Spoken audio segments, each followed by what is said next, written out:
നമുക്കൊപ്പം PR സുനിൽ ഡൽഹിയിൽ നിന്നും തത്സമയം ചേരുന്നുണ്ട്. ആ PR-ഉം ഈ PR-ഉം രണ്ട് PR ആണ്. പറയണമെന്ന് വിചാരിച്ചതാണ്.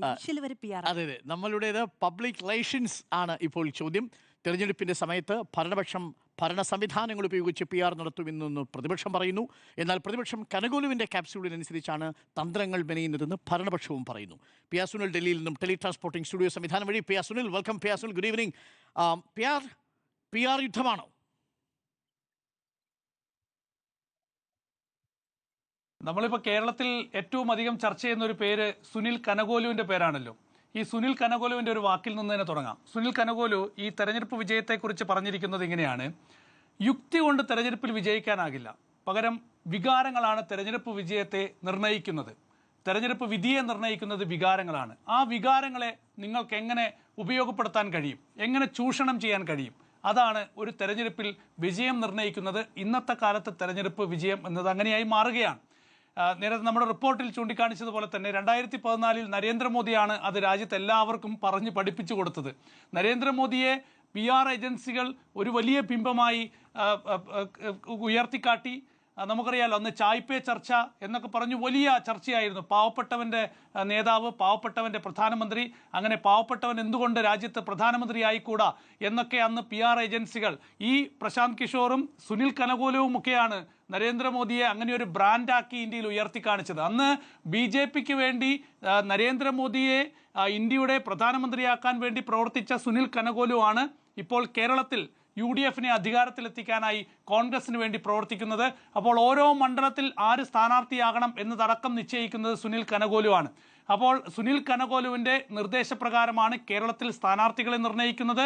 കേരളത്തിൽ ഓരോ നേതാക്കൾ എങ്ങനെ പ്രസംഗിക്കണം എന്ന് തീരുമാനിക്കുന്നത്, ഓരോ നേതാക്കൾ എങ്ങനെ നടക്കണം, എങ്ങനെ ചിരിക്കണം, എങ്ങനെ ഇരിക്കണം, എങ്ങനെ ഭക്ഷണം കഴിക്കണം, എങ്ങനെ സഞ്ചരിക്കണം എന്നതൊക്കെ ഇപ്പോൾ തീരുമാനിക്കുന്നത് അങ്ങനെയാണ്. VD സതീശൻ്റെ പ്രസംഗം കേട്ടാൽ നമുക്കറിയാം, ഓരോ 60 സെക്കൻഡ് വെച്ച് കട്ട് ചെയ്യാൻ പറ്റുന്ന റീൽ പാകത്തിനാണ് VD സതീശൻ്റെ ഓരോ പ്രസംഗവും. അത് കൃത്യമായി അറിയാം. അതൊക്കെ കൃത്യമായി PR ഏജൻസികൾ നിർദ്ദേശിക്കുന്ന തരത്തിലാണ് ഇപ്പോൾ ഓരോ നേതാക്കന്മാരും ഇപ്പോൾ പ്രസംഗിക്കുന്നത്, ഈ തെരഞ്ഞെടുപ്പ് രംഗത്ത് നിറഞ്ഞു നിൽക്കുന്നത്.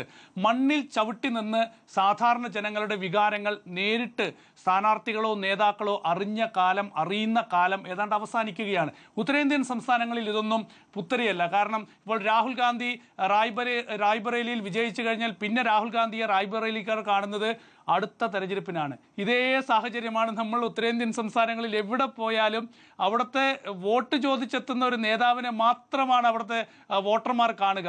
പിന്നീട് ഒരിക്കലും ആ നേതാവിനെ കാണില്ല. അത് ഉത്തർപ്രദേശിലായിക്കോട്ടെ, മധ്യപ്രദേശിലായിക്കോട്ടെ, ഛത്തീസ്ഗഡിലായിക്കോട്ടെ, ജാർഖണ്ഡിലായിക്കോട്ടെ, എല്ലായിടത്തും ഇത് തന്നെയാണ്. പക്ഷേ കേരളത്തിലൊരു മാറ്റമുണ്ട്. കേരളത്തിൽ ഒരു MLA ആയാലും MP ആയാലും നമുക്കറിയാം, അവിടെ കല്യാണം, കാതുകുത്ത്, ചരമം, മരണം തുടങ്ങി എല്ലാ പരിപാടികളിലും അവിടുത്തെ ജനപ്രതിനിധികളുടെ സാന്നിധ്യം ഉണ്ടാകും. പക്ഷേ എന്നിട്ട് പോലും നമുക്ക് ഈ നേതാക്കൾക്ക് അവിടെ സ്ഥാനാർത്ഥിയായാൽ വിജയിക്കുമോ എന്ന് തിരിച്ചറിയാൻ PR ഏജൻസികളുടെ സഹായം വേണ്ടിവരുന്നു എന്നതാണ് ഇന്നത്തെ പുതിയ സാഹചര്യം എന്ന് പറയുന്നത്. അതുകൊണ്ട് തെരഞ്ഞെടുപ്പ് രംഗമാകെ PR ഏജൻസികൾ കൈയടക്കുന്ന സാഹചര്യമാണ്. 2019 800 കോടി രൂപയാണ് വാട്സപ്പ് മെസ്സേജുകൾക്ക് വേണ്ടി BJP ചെലവാക്കിയത്. 800 കോടി രൂപ ചില്ലറയാണോ? 800 കോടി രൂപ. അപ്പോൾ 2024 എത്ര കോടി രൂപയായിരിക്കും ഈ ഒരു മെസ്സേജ് സംവിധാനത്തിന് വേണ്ടി ചെലവാക്കിയിട്ടുണ്ടാവുക? നമ്മൾ ഡൽഹിയിലൊക്കെ യാത്ര ചെയ്യുമ്പോൾ നരേന്ദ്രമോദി എന്നൊക്കെ പറഞ്ഞിട്ട് ഇങ്ങനെ മെസ്സേജുകൾ വരും. നമ്മുടെ മൊബൈലിൽ വാട്സപ്പ് മെസ്സേജുകൾ വരും, ഓഡിയോ മെസ്സേജുകൾ വരും, അതുപോലെ അരവിന്ദ് കെജ്രിവാളിൻ്റെ മെസ്സേജുകൾ വരും. അപ്പോഴാണ് ഇപ്പോൾ നമ്മൾ കേരളത്തിൽ മുഖ്യമന്ത്രി പിണറായി വിജയൻ അവിടെ സർക്കാർ ജീവനക്കാർക്ക് അയച്ചൊരു മെസ്സേജിനെ കുറിച്ച് നമ്മൾ ചർച്ച ചെയ്യുന്നത്. അത് വലിയ ഡാറ്റ ചോർച്ചയാണെന്നൊക്കെ പറയുന്നുണ്ട്. അങ്ങനെയാണ് ഏറ്റവും അധികം ഡാറ്റ നമ്മുടെയൊക്കെ ചോർത്തിയത് നരേന്ദ്രമോദി ആയിരിക്കും. അല്ലെങ്കിൽ ഇവിടെ ഞാൻ ഡൽഹിയിൽ ജീവിക്കുമ്പോൾ ഇവിടുത്തെ നേരത്തെ മുൻ മുഖ്യമന്ത്രി അരവിന്ദ് കെജ്രിവാൾ ആയിരിക്കും, ഇപ്പോഴത്തെ സർക്കാരൊക്കെ ആയിരിക്കും. നമ്മുടെ ഫോൺ നമ്പർ ഇപ്പോൾ എല്ലാവർക്കും അവൈലബിൾ ആണ്. ഈ PR ഏജൻസികളുടെ ഏറ്റവും പ്രധാനപ്പെട്ട ഒരു ശ്രമം അറിയോ എങ്ങനെയാണ്? നമ്മളൊരു ഫേസ്ബുക്കിലോ അതല്ലെങ്കിൽ നമ്മൾ സോഷ്യൽ മീഡിയയിലോ നമ്മൾ എന്താണ് കാണുന്നത്, എവിടെയാണ് ലൈക്ക് ചെയ്യുന്നത്, നമ്മുടെ താല്പര്യം എന്താണ്, ഇതൊക്കെ കണ്ടെത്താൻ ഇപ്പോൾ വലിയ ബുദ്ധിമുട്ടേയില്ല. ഒരാളുടെ സോഷ്യൽ മീഡിയ അക്കൗണ്ട് പരിശോധിച്ചാൽ, അല്ലെങ്കിൽ സോഷ്യൽ മീഡിയയിൽ ആരൊക്കെ വന്നു പോകുന്നു എന്ന് പരിശോധിച്ചാൽ, ഇതൊക്കെയാണ് ഈ PR ഏജൻസികളുടെ പ്രധാനപ്പെട്ട ഒരു ശ്രമം എന്ന് പറയുന്നത്. അവർ നടത്തിക്കൊണ്ടിരിക്കുന്ന പ്രവർത്തനം എന്ന് പറയുന്നത്. ഇതിൻ്റെ അടിസ്ഥാനത്തിലാണ് ഒരു മൂഡ് അവർ ക്രിയേറ്റ് ചെയ്യുന്നത്. അപ്പം ആ രീതിയിൽ ഇപ്പോൾ കേരളത്തിൽ എല്ലാം ഒന്നിനൊന്ന്, അതായത് ഇപ്പോൾ LDF ആണെങ്കിലും UDF ആണെങ്കിലും PR-ൽ മത്സരിച്ച് മുന്നോട്ട് പോകുകയാണ്. ആരുടെ PR ആണ് ഈ തെരഞ്ഞെടുപ്പിൽ വിജയിക്കാൻ പോകുന്നതെന്നാണ് നമ്മളൊക്കെ ആകാംക്ഷയോടെ കാത്തിരിക്കുന്നത്. നമുക്കറിയാലോ, LDF വരും, എല്ലാം ശരിയാകും എന്നാണ് നമ്മൾ കേട്ട ഒരു PR വാചകം എന്ന് പറയുന്നത്. അപ്പോൾ അതിനുശേഷം പിന്നീട് LDF ആണ് ഇടതുപക്ഷം ഹൃദയപക്ഷം എന്നുള്ള ഒരു മെസ്സേജ് വന്നു. ഇപ്പോൾ മുഖ്യമന്ത്രിയുടെ ഈ സർക്കാർ ഉദ്യോഗസ്ഥർക്ക് നൽകിയിട്ടുള്ള ഈ ഒരു മെസ്സേജിൻ്റെ അവസാനത്തെ വാക്കാണ് ഉറപ്പ്. അപ്പോൾ ഇത്തരത്തിലുള്ള വാക്കുകളൊക്കെ നിശ്ചയിക്കുന്നത് തീർച്ചയായും ഇതൊക്കെ ഈ ആളുകളുടെ ഹൃദയത്തിൽ അടയാളപ്പെടുത്തുന്നതിന് വേണ്ടി തന്നെയാണ്, അവരെ ഓർമ്മപ്പെടുത്തുന്നത് തന്നെയാണ് ഇത്തരം വാക്കുകൾ ഉപയോഗിക്കുന്നത്. അപ്പുറത്താണെങ്കിൽ UDF ഉപയോഗിക്കുന്നത് എന്താ, കടക്ക് പുറത്ത് എന്നുള്ളതാണ്. ഇരുണ്ട കാലം എന്ന് LDF-ന്റെ ക്യാമ്പയിൻ ആരംഭിച്ചു, മകനെ തിരിച്ചു വരലേ എന്ന് പറഞ്ഞപ്പോൾ നേരെ മറുവശത്ത് UDF-ഉം തുടങ്ങി മകനെ തിരിച്ചു വരലേ ക്യാമ്പയിൻ. ആ രീതിയിൽ PR കമ്പനികൾ തെരഞ്ഞെടുപ്പ് രംഗം അടക്കി വാഴുന്ന ഒരു സാഹചര്യം തന്നെയാണ്. ആര് വിജയിക്കും, എങ്ങനെ മുന്നോട്ട് പോകും എന്നൊക്കെ നമ്മൾ കാത്തിരുന്ന് കാണണം. നമ്മൾ ദേശീയ രാഷ്ട്രീയത്തിൽ നോക്കിയാൽ രാഹുൽ ഗാന്ധി ഒരു ടീഷർട്ടും ഒരു പാൻറ്റൊക്കെ ഇട്ട് വരുന്ന ആൾ, ടീഷർട്ടൊക്കെ ഇട്ട് വരുന്നത്. അപ്പോൾ പലരും ചോദിക്കാറുണ്ട്, രാഹുൽ ഗാന്ധിക്ക് എന്താ ഒരു ടീഷർട്ടൊക്കെ ഇട്ട് രാഹുൽ ഗാന്ധി ഇങ്ങനെ പാർലമെന്റിലേക്ക് വരുന്നത്, ഇയാൾക്ക് തലയ്ക്ക് വല്ല സൂക്കേടുണ്ടോ എന്നൊക്കെ പല ആളുകളും ചോദിക്കാറുണ്ട്. അപ്പോൾ സാധാരണ രാഹുൽ ഗാന്ധി വന്നത് അങ്ങനെ ആയിരുന്നില്ല. പെട്ടെന്നാണ് രാഹുൽ ഗാന്ധിയിൽ ആ ഒരു മാറ്റം ഉണ്ടായത്. ഭാരത് ജോഡോ യാത്രയ്ക്ക് ശേഷമാണ് രാഹുൽ ഗാന്ധി പെട്ടെന്ന് ടീഷർട്ടിലേക്ക് മാറുന്നത്. അപ്പം എന്തുകൊണ്ടാണ് രാഹുൽ ഗാന്ധി ഇങ്ങനെ മാറിയത്? രാഹുൽ ഗാന്ധി ഇങ്ങനെ മാറിയത് തീർച്ചയായും PR ഏജൻസികളുടെ നിർദ്ദേശം തന്നെയാണ്. നരേന്ദ്രമോദി, നമുക്കറിയാലോ, ഓരോ പരിപാടിയിലേക്കും നരേന്ദ്രമോദി കടന്നു വരുമ്പോൾ നരേന്ദ്രമോദിയുടെ മുമ്പിലേക്ക് ഒരു സുരക്ഷാ ഉദ്യോഗസ്ഥൻ കടന്നാൽ അപ്പോൾ തന്നെ അദ്ദേഹം പറയും, പുറകിലേക്ക് മാറി നിൽക്കാൻ പറയും. കാരണം ക്യാമറകൾ, അദ്ദേഹത്തിൻ്റെ PR ക്യാമറകൾ ഉണ്ടാകും, അദ്ദേഹത്തിൻ്റെ പ്രൊമോഷൻ ടീമുകൾ ഉണ്ടാകും. അവരുടെ ക്യാമറകളിൽ അദ്ദേഹത്തിൻ്റെ മുഖം ഏത് ഭാഗത്ത് എങ്ങനെ വരണം, ഏത് വസ്ത്രം ധരിച്ച് അദ്ദേഹം പുറത്തിറങ്ങണം എന്നൊക്കെ നിശ്ചയിക്കുന്ന തരത്തിലേക്ക് PR ഏജൻസികൾ വളർന്നിട്ടുണ്ട്. അപ്പോൾ ഒരുപക്ഷെ കഴിഞ്ഞ കാലങ്ങളെ അപേക്ഷിച്ച് ഈ തെരഞ്ഞെടുപ്പിൽ കേരളത്തിൽ PR ഏജൻസികൾ പിടിമുറുക്കി എന്നുള്ള കാര്യത്തിൽ യാതൊരു സംശയം വേണ്ട. ഏറ്റവും അടുത്തു വരുന്ന രസകരമായ റിപ്പോർട്ട് എന്നത് CPI പോലും ഒരു PR ഏജൻസിയുടെ സഹായം തേടാൻ പോകുന്നു എന്നുള്ളതാണ്. അപ്പോൾ മണ്ഡലങ്ങളിലെ രാഷ്ട്രീയ സാഹചര്യങ്ങൾ തിരിച്ചറിയാൻ, ജനങ്ങളുടെ രാഷ്ട്രീയ സാഹചര്യങ്ങൾ തിരിച്ചറിയാൻ ഇപ്പോൾ PR ഏജൻസികളുടെ സഹായം രാഷ്ട്രീയ പാർട്ടികൾ തേടുന്നൊരു സാഹചര്യത്തിലേക്ക് കാര്യങ്ങൾ മാറുന്നു എന്നതാണ്. അപ്പോൾ എൻ്റെ ആശങ്ക എന്ന് പറയുന്നത്, യഥാർത്ഥ പ്രശ്നങ്ങൾ ഇവിടെ അഡ്രസ്സ് ചെയ്യപ്പെടുന്നുണ്ടോ എന്ന ഒന്നാമത്തെ ചോദ്യം. രണ്ടാമത്തെ ചോദ്യം എന്ന് പറയുന്നത്, ഇതിൻ്റെ ബെനിഫിഷ്യറി ആരാണ്, ആർക്കാണ് ഇതിൻ്റെ നേട്ടമുണ്ടാകുന്നതാണ്.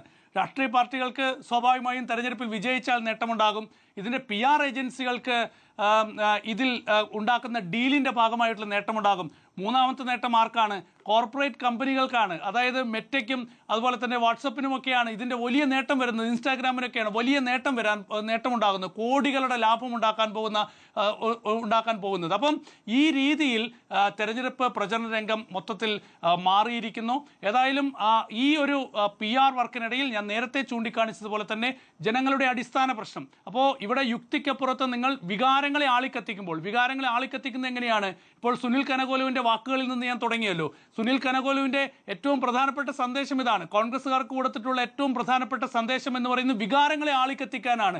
വികാരങ്ങളെ ആളിക്കത്തിക്കുന്നതിൻ്റെ ഭാഗമായിട്ടാണ് ശബരിമല ആളിക്കത്തിക്കാൻ കോൺഗ്രസും UDF-ഉം ഒക്കെ കേരളത്തിൽ ശ്രമിക്കുന്നത്.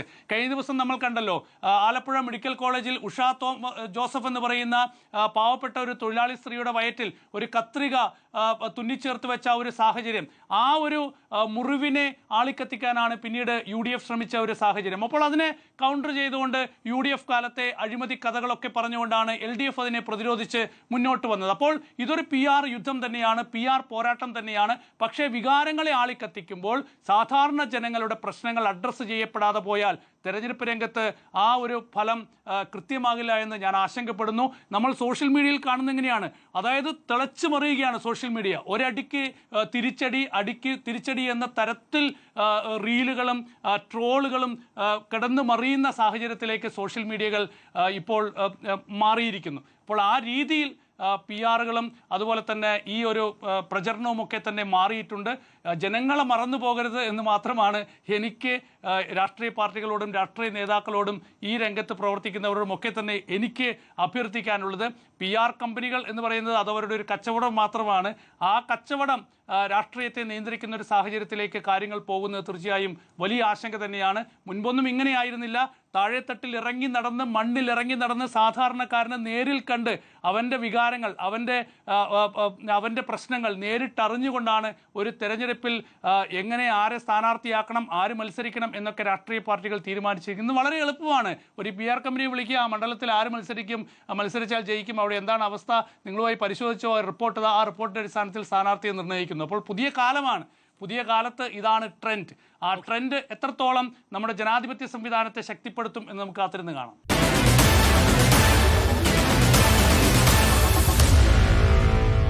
Meet the editors.